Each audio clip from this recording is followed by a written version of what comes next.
Calais, 7 h du matin. Au cœur du bois des Garennes, un camp de fortune. Depuis 3 ans, il n'abrite jamais moins de 150 exilés. Tout le monde dort. Pourquoi vous ne dormez pas? Moi, je surveille la police. Tous les matins, c'est le même rituel. Ils sont au moins 3 à faire le guet.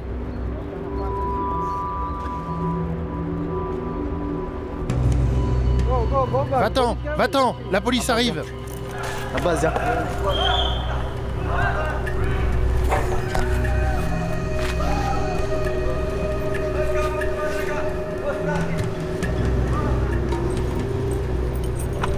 Pas besoin de courir après les fuyards pour les policiers. Ils reviennent plusieurs fois dans la matinée.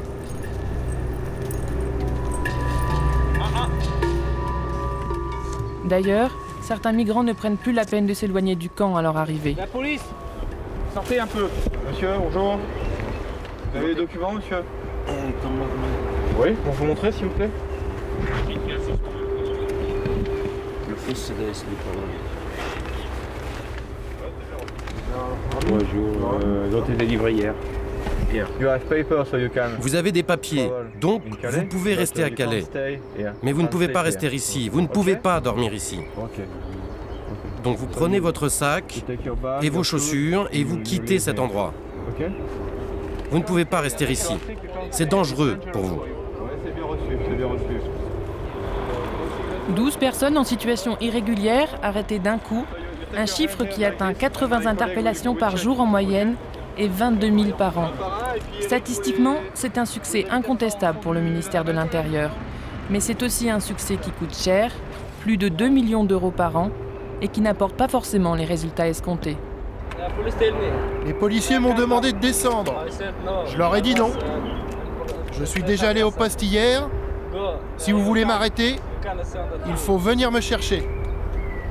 Malgré la pression policière, ils sont toujours entre 150 et 400 migrants affluents de toute l'Europe pour essayer de rejoindre l'Angleterre à partir de Calais. Depuis la fermeture du centre de Sangatte il y a 4 ans, la plupart ont trouvé refuge dans ce bois qu'ils ont rebaptisé la jungle.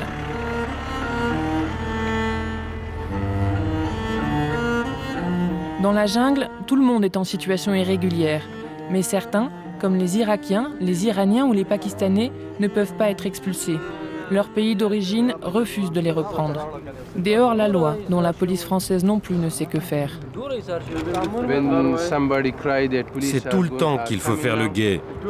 Parce qu'avec la police, il faut toujours être prêt. Avoir ses chaussures à côté pour s'enfuir de la jungle. Le plus vite possible. Pour nous, c'est la routine. C'est devenu la routine. Avant de partir, les policiers ont laissé un dernier petit souvenir. Du gaz lacrymogène pulvérisé à l'intérieur des tentes du campement. Gaz, les polices, tout le temps des problèmes. L'air est irrespirable pendant plusieurs dizaines de minutes. Mohamed, 30 ans, infirmier au Pakistan, est arrivé dans la jungle il y a 3 jours. Il partage sa cabane de fortune avec 3 autres compatriotes non expulsables comme lui. Eux ont tous déjà été arrêtés à plusieurs reprises. C'est à cause du gaz sur nos affaires. C'est comme si j'avais une allergie. D'un côté ça va, mais de l'autre c'est tout rouge.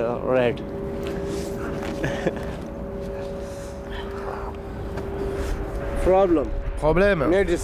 Il faut des médicaments. Ça, c'est les papiers qu'ils m'ont donnés. Ça, c'est les papiers. À chaque passage au poste de police, les migrants non expulsables se voient remettre un sauf-conduit permettant de les envoyer loin de Calais. Avec le gaz lacrymogène, c'est la dernière méthode utilisée pour les dissuader de rester sur le territoire français. Enam a été envoyé à Troyes, à 400 km de là. Moi, il m'a fallu 5 ou 6 jours pour revenir de Troyes. À cause des contrôles, j'ai dû faire l'essentiel du trajet à pied. Ils nous donnent ça, mais on ne comprend pas, c'est bizarre leur système. Ils nous donnent ces papiers et après ils nous arrêtent à nouveau. C'est comme si ces papiers ne servaient à rien, c'est à n'y rien comprendre.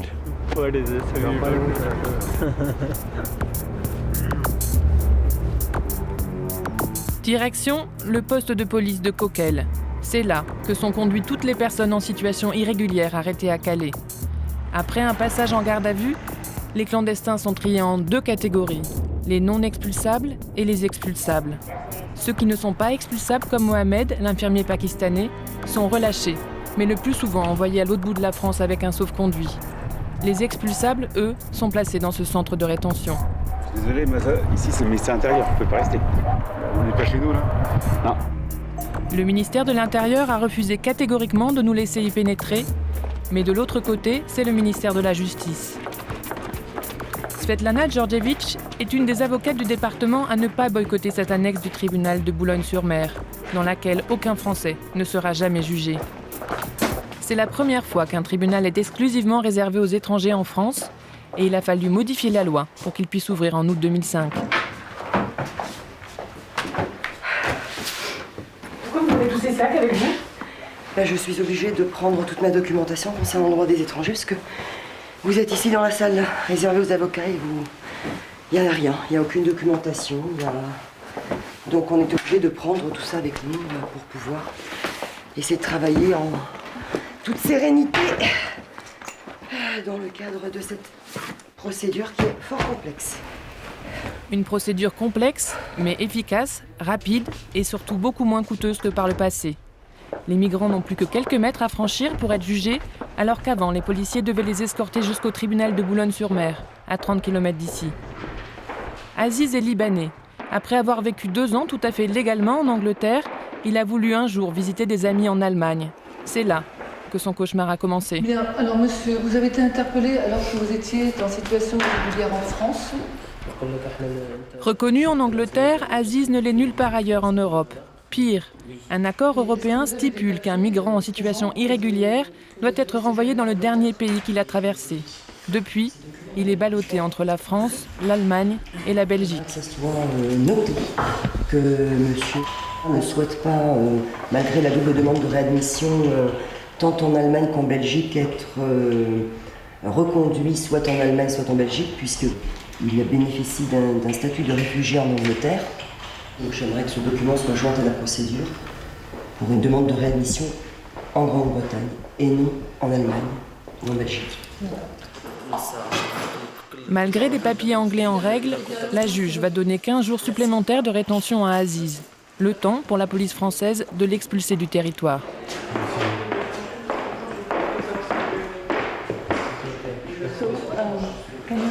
Est-ce que vous pouvez m'expliquer ce que vous pensez de ce qui s'est passé?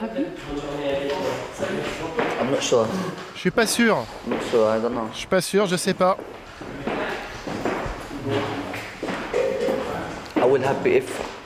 Je serais content s'il m'envoie en Grande-Bretagne. Je serais vraiment très content. Par contre, s'il m'envoie en Allemagne, je serais pas content. Finalement, Aziz ne passera que 5 jours en rétention à Coquelles avant d'être expulsé, vers la Belgique. Un tour d'Europe forcé qui dure depuis maintenant 3 mois. 30 km de mer, c'est tout ce qui sépare Calais de Douvres en Angleterre. Sans aucun doute la raison pour laquelle la ville s'est transformée en immense zone de transit.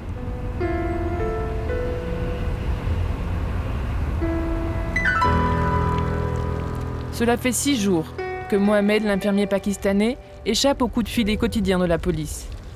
Il commence à prendre ses marques. Mohamed, c'est la salle de bain ici? Non, c'est pas très pratique, mais on n'a pas d'autre solution. Il fait super froid et l'eau est gelée. Mais c'est la vie, c'est pas un problème. Pas facile de rester propre et digne quand on vit dans la jungle. Ces derniers jours, la température dépasse rarement 0 degré. Vous allez où maintenant? Je vais aller déjeuner, c'est l'heure, mais en ce moment il y a beaucoup de monde. Donc c'est pas sûr que j'y arrive. La distribution de nourriture s'effectue dans le centre-ville à moins de 500 mètres de la mairie. Et effectivement, aujourd'hui, il y a foule.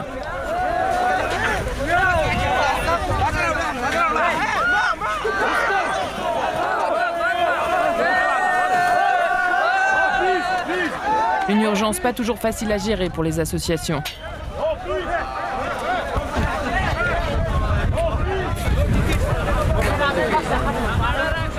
Qu'est-ce que vous en pensez? J'aime pas ça.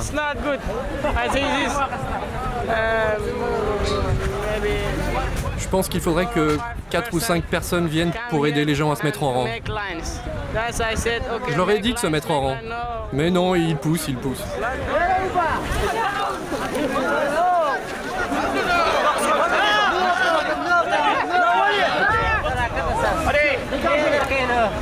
Ça se passe toujours comme ça? Allez. Ça se passe toujours comme ça? Non, c'est exceptionnel. Pourquoi? Parce qu'il y a plus de monde. Malgré tous les efforts des associatifs, la situation va très vite devenir explosive, surtout entre les Soudanais et les Afghans, deux communautés qui ont beaucoup de mal à cohabiter. La fatigue et la faim ne vont rien faire pour arranger les choses. La dispute qui a commencé autour d'un morceau de pain va se terminer en bataille rangée, à coups de pierre. Une bonne quinzaine de minutes d'affrontement, comme pour oublier les humiliations quotidiennes.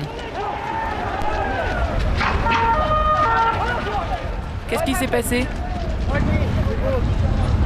Mon pote là, il a pris un caillou dans l'œil. Seule l'arrivée de la police va réussir à stopper net les affrontements.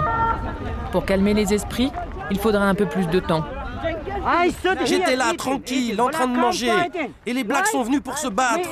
Pourquoi? Moi j'ai faim, j'étais en train de manger. Pourquoi se battre? Demande à mon ami. Demande-lui. On vit tous ici. Toi, t'es mon ami. Les Blacks sont mes amis. Tu es mon ami. Mais c'est les Blacks qui ont commencé. Non, les Blacks, c'est pas un problème. On était là avant.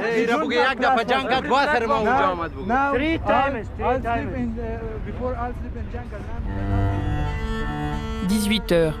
Mohamed n'a toujours pas mangé de la journée. S'il accepte notre invitation dans un petit kebab du coin, c'est parce que son passeur lui a donné rendez-vous pour ce soir. Il a besoin de prendre des forces, car la nuit risque d'être longue. Mohamed a déjà dépensé 10 000 € pour arriver jusqu'à Calais. Son passage vers l'Angleterre va lui coûter 1 200 € de plus. Vous ne voulez pas rester en Angleterre? C'est temporaire pour moi, je ne veux pas y rester longtemps, 2 ans, 3 ans, 4 ans. Dès que mon compte en banque sera à niveau, je pourrai rentrer chez moi. Parce que c'est là que je suis né. Et c'est l'endroit que j'aime. Toute ma famille est là-bas. Ma mère, mon frère, tout ce que j'ai est là-bas, donc je retournerai chez moi.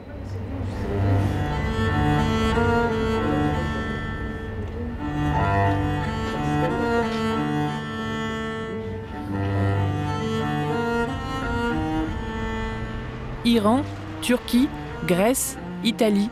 6 mois d'errance avant d'arriver à Calais, avec pour seul bagage un sac à dos et des milliers de promesses faites aux siens, chez lui, au Pakistan.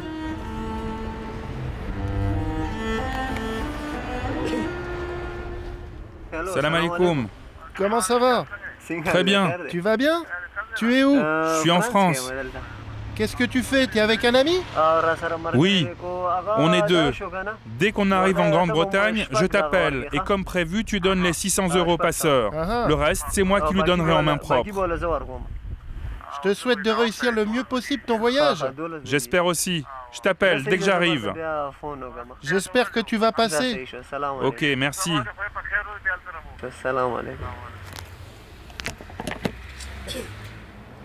Votre famille va bien? Ma famille va bien, mais ma mère est malade. Elle est diabétique. C'est pas facile pour elle.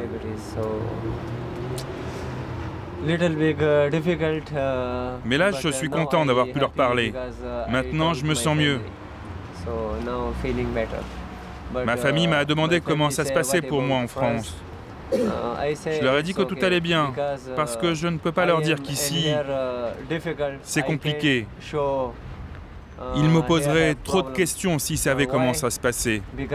Ça les rendrait vraiment beaucoup trop tristes. Je préfère leur dire que tout va bien.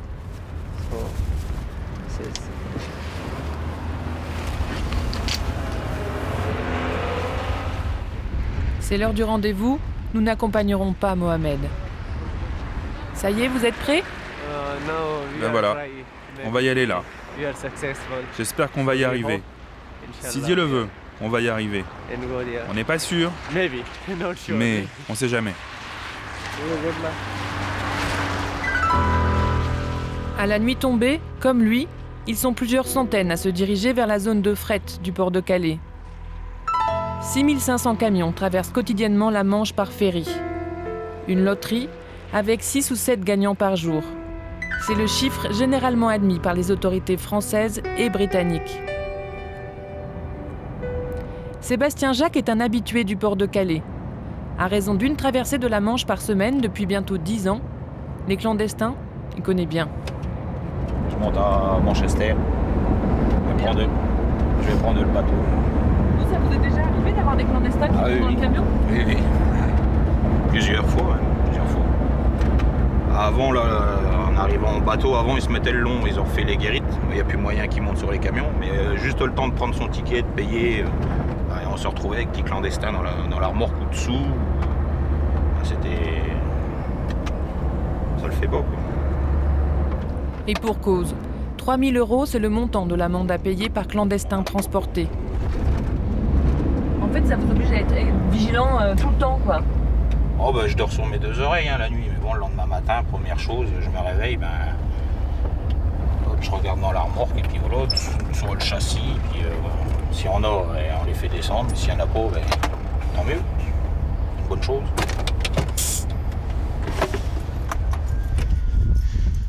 Ils passent sous la remorque et puis ils se cachent sous le châssis, ils se mettent dans le châssis. Ou alors ils se mettent sur les essieux. Ils montent sur les essieux, ils s'accrochent. C'est déjà arrivé une fois, je l'ai déjà vu, ils s'enroulent, les petits gabarits, ils s'enroulent dans la roue de secours, ils se mettent carrément dedans. Ils se cachent carrément dans la jante. Donc dès que j'arrive sur Calais, contrôle systématique. Puis le patron, il préfère. C'est mieux. S'il réussit à passer en Angleterre, Mohamed a promis de nous appeler. 2 jours ont passé, toujours pas de nouvelles de notre infirmier pakistanais. Retour au tribunal de Coquelles. Ce matin, 18 migrants sont présentés devant Thérèse Villard, la juge affectée à cette nouvelle salle d'audience. Mais Mohamed n'en fait pas partie. Ils risquent tous l'expulsion, sauf si l'avocate de permanence trouve un vice de procédure. À raison de 10 minutes par audience, autant dire que les libérations sont rares, surtout quand certains, comme ces 2 Indiens en situation irrégulière, n'ont pas d'avocat. Une pratique qui n'a rien d'exceptionnel dans ce tribunal. Je vous parle de 2 personnes qui n'ont pas d'avocat. Vous pensez que vous allez à nouveau tenter d'aller en Angleterre ?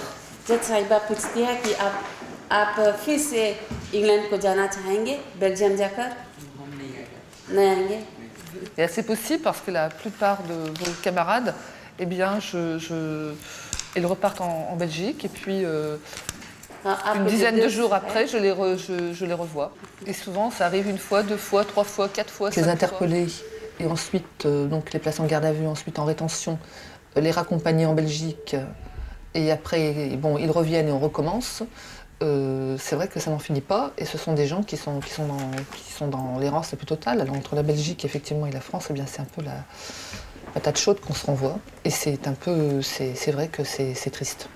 Bien, l'audience est levée. Pas de miracle aujourd'hui et pas de libération. D'ici 15 jours, tous ces étrangers seront expulsés. Pour la plupart, ils ne tarderont pas à revenir à Calais pour tenter à nouveau leur chance. Philippe Duporge est un des commandants de l'hôtel de police de Coquelles. Protégé par son syndicat, il est le seul à avoir accepté de nous parler. J'étais là au moment de Sangatte. Les interpellations aujourd'hui, je vous parle de 80 par jour. Au temps de Sangatte, c'était 200 à 300 par jour. La nuit, ça devenait de la folie. En termes de sécurité pour ces gens-là, et je ne veux pas faire de démagogie, je veux dire, mais j'étais présent au moment de la fermeture de Sangatte, des gens sont morts en voulant monter sur les rames d'Eurostar, ils étaient aspirés dans le tunnel, des gens ont fait n'importe quoi, des gens sont morts. Aujourd'hui, la situation est moins catastrophique, et le problème n'est pas réglé. Le problème n'est pas réglé, et les migrants continuent de mourir. Depuis la fermeture du centre de Sangatte il y a 4 ans, plus de 50 exilés sont morts.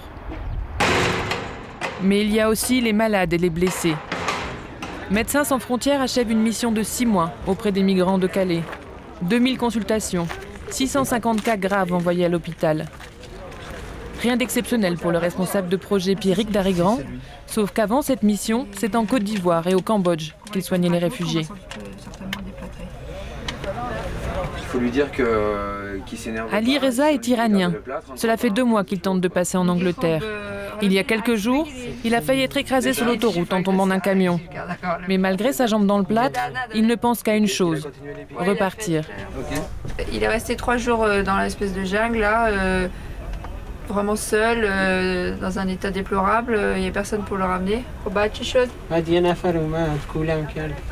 Et il y en a un après qui l'a porté sur son dos, et après il avait trouvé un caddie, puis sur la route, tout le long de la route, il l'a poussé comme ça. On a des pathologies donc traumatologiques, c'est-à-dire des chutes, des fractures, des contusions, des entorses qui sont liées à des courses diverses et variées, parfois poursuites par la police, soit des chutes de camions puisqu'ils veulent partir vers l'Angleterre, donc ils montent ou ils s'accrochent à des camions et ils se font mal. Ils se font parfois très mal.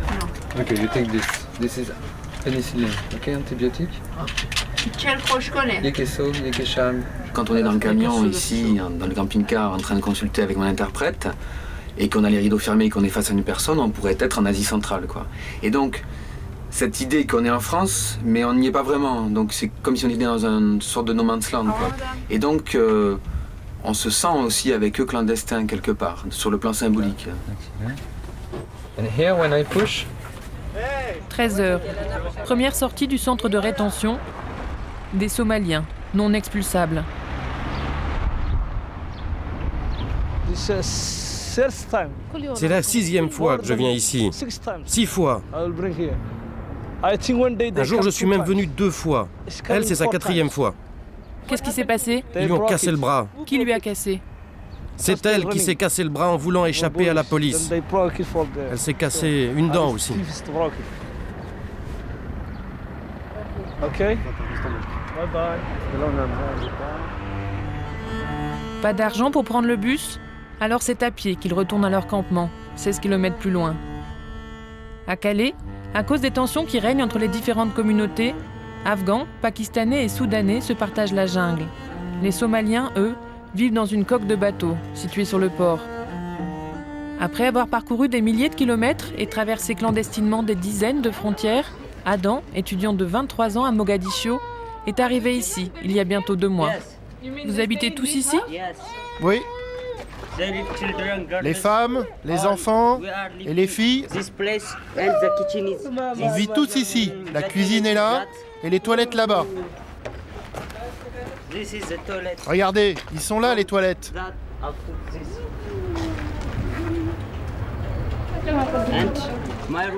Et ma chambre, elle est au-dessus.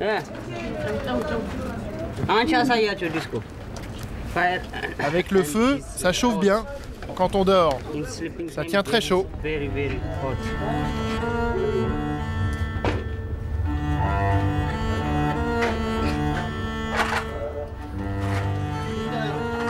Un squat dans lequel ils sont près de 60 à s'entasser. Comme pour la jungle, le lieu est visité 2 à 3 fois par jour par la police et régulièrement gazé à coups de bombes lacrymogènes. Objectif clairement affiché, l'incitation au départ volontaire. Adam aimerait trouver les arguments pour que ça s'arrête. No gaz, plus de gaz, peut-on lire sur ce morceau de carton. Le gaz, c'est dangereux. On n'est pas des terroristes. On est des êtres humains. Des clandestins qui n'ont pas beaucoup de recours à Calais, à part un collectif d'associations dont fait partie Salam.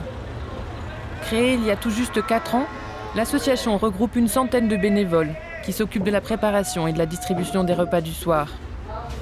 Mais dès que le nombre de migrants dépasse les 300, comme c'est le cas en ce moment, même eux ont du mal à faire face. Si on leur donne pas à manger, ils vont être malades, ils vont mourir, on se pose pas la question. C'est comme si quelqu'un avait un accident au bord de la route et qu'on ne lui venait pas en aide. C'est la même chose pour moi. C'est non-assistance à personne en danger.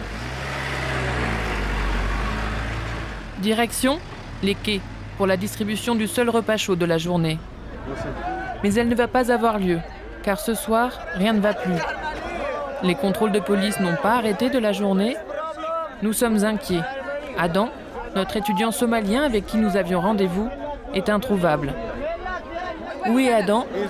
Il est en prison. Adam est en prison. Ils l'ont attrapé cet après-midi. Ils ont gazé le squat. Il a sauté. Vous avez vu là où on habite?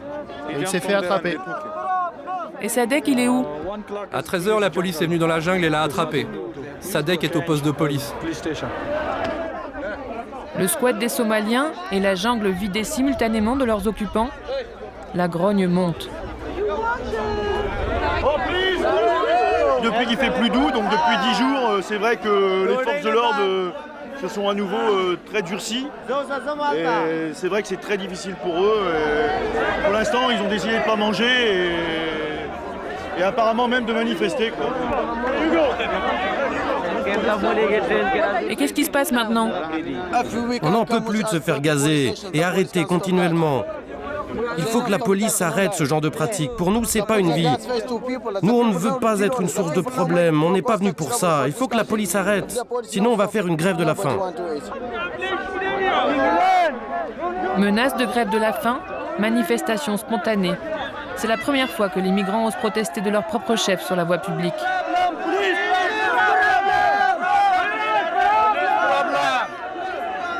Direction la sous-préfecture où ils vont essayer de se faire entendre. Mais il est déjà 19h30 et à cette heure-ci, il n'y a plus personne sur qui déverser sa colère.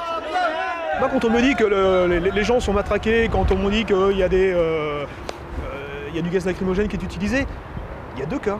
Ou le gaz lacrymogène est utilisé parce que le fonctionnaire de police veut s'amuser et puis veut user de son pouvoir. Dans ce cas-là, il doit être sanctionné. Par contre, si le fonctionnaire de police use du gaz lacrymogène pour ne pas utiliser la matraque, parce que le migrant il est au fond de sa cabane, il ne veut pas sortir, quel est le moyen qu'a le fonctionnaire de police pour aller le chercher? Il ne va pas rentrer dedans, aller le tirer par les pieds, etc. Donc il met un goût de gaz lacrymogène. Je veux dire, tout ça, c'est le problème de l'utilisation des moyens dont on dispose. Je pense pas, honnêtement, avec les 22 000 qu'on interpelle ici chaque année, je pense pas qu'il y ait des actions.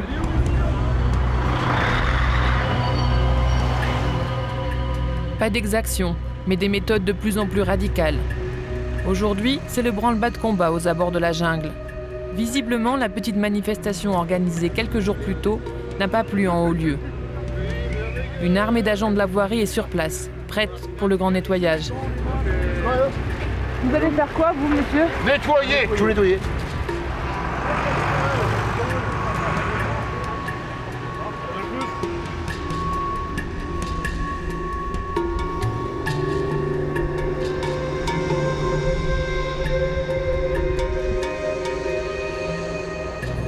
Une centaine de mètres plus loin, les policiers empêchent les migrants de retourner dans leur cabane de fortune. Les associations calaisiennes, prévenues, ont organisé une distribution improvisée. Surprise, dans la file des migrants, nous nous retrouvons nez à nez avec Mohamed. Il n'a jamais réussi à passer en Angleterre. Ça va? Qu'est-ce qui se passe? Non, ça va pas bien. C'est vraiment dur ce qui nous arrive. Et puis là, en plus, il fait froid. Et vous allez dormir où? Dans la rue, je crois. Je sais plus où on va aller là.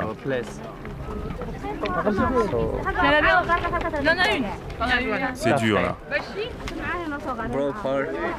J'ai le cœur brisé, je suis épuisé. Il n'y a plus rien qui va.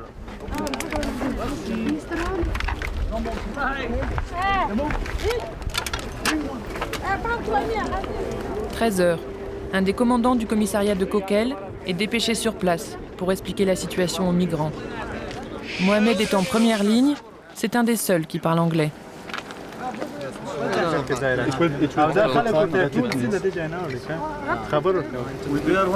On voudrait un endroit pour dormir maintenant. Vous ne pouvez pas rester ici, parce que c'est interdit. Vous ne pouvez pas rester dans cet endroit. On peut pas rester là. Non, vous pouvez pas. Mais on va aller où? C'est pas le problème de la police. Vous pouvez récupérer vos bagages par groupe de 10. Pas plus de 10. Et on ne veut pas de problème. C'est tout pour aujourd'hui. Il dit qu'on peut aller chercher nos affaires et c'est tout.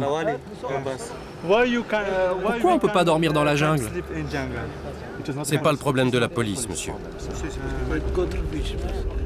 Résignés, les groupes de 10 se forment pour se rendre les uns après les autres une dernière fois, chez eux, dans la jungle.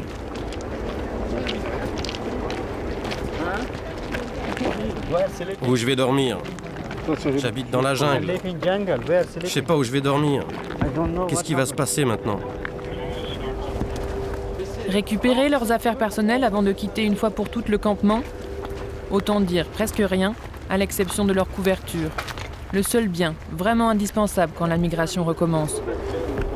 Sadek, Forman et Enam vivaient dans la jungle depuis plus de 3 mois. Cela fait plus d'1 an que ces Afghans ont quitté leur pays. Ma mission, c'est d'aller en Angleterre. Tant que je n'aurai pas atteint mon but, je continuerai à me battre. Je me battrai jusqu'à ce que j'atteigne mon objectif. Si une personne m'empêche de rester et m'oblige à aller à l'autre bout de la France, ça ne changera en rien ma décision. Ok, merci.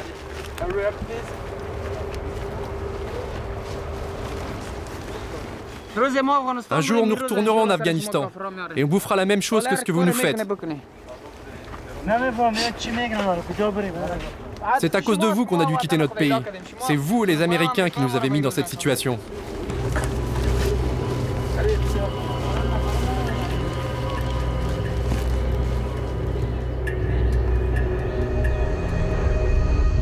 « 530 policiers sont mobilisés, soit en moyenne 2 par migrant. Les rares témoins de l'opération ont du mal à comprendre. On fait pitié, nous. Vraiment malheureux. Comme disait ce monsieur, notre chien est mieux soigné qu'eux. Patrick Kitren est responsable transport d'une des sociétés situées à l'orée de la jungle. Tant qu'on leur dira pas qu'en face c'est pas l'Eldorado, il y en a toujours. Que peut-on faire? Le savez-vous? C'est triste. C'est tout l'hiver. Qui va bouger? Personne ne bouge de toute manière. Tout le monde le sait, personne ne bouge. On a rasé Sangatte en croyant que ça allait marcher, mais ça marche pas quand même.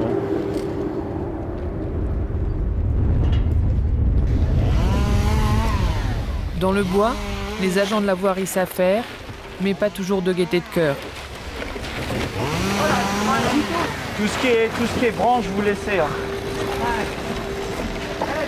Pas la peine.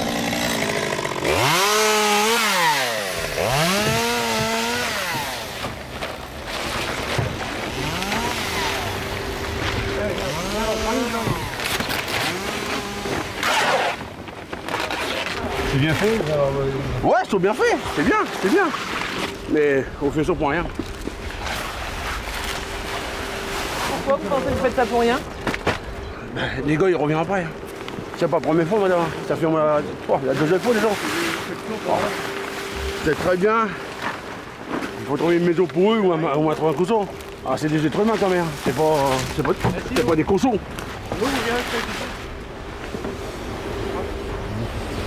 Attention à vous pour le produit. Hein. Attention à vous. Pourquoi vous désinsectisez quelque chose que vous allez enlever? Pour éviter la contagion. Vous avez peur de quelle contagion? La gale, madame.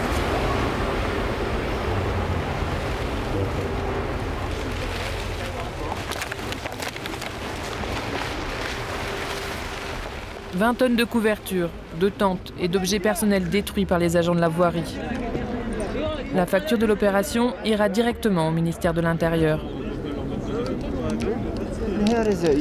Ici, c'est l'Europe. Et la France est un des plus grands pays européens. Et personne ne fait rien pour les réfugiés. Pourquoi ?